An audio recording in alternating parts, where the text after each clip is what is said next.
Lives of our Saints. On the 20th of August, our church celebrates the feast day of the prophet Samuel. The following are some thoughts on his life and works. Samuel's father belonged to the tribe of Levi.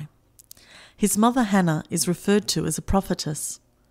She had been barren all her life, and at an advanced age, still praying for a child, and promising that if it was a boy child, she would dedicate him to the Lord all his days. She was finally answered. Thereupon she took the boy to Shiloh and gave him to the priests of the temple, in order for him to be dedicated to the service of God. Asleep as he once was in the temple, he was awakened by a voice calling his name. Perceived as the voice of God, young Samuel was told that he had decided to destroy Eli the high priest and his sons, who violated his commandments, and exalt Samuel. And soon Eli died, and his sons and their families perished also, but in what manner is not revealed to us. By this time Samuel is a young man, and seems to disappear from the scene for almost 20 years. His whereabouts and activities are unknown, but he appeared one day at a critical time in the history of Israel. It was a time when the Philistines had taken the Ark of the Covenant and had it in the house of Aminadab in Philistine country.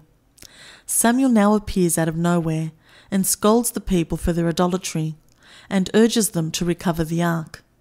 In a great battle at Mizpeh, the Israelites recover the Ark and subsequently choose him as their judge and leader, as was the custom of the time to choose their own leader.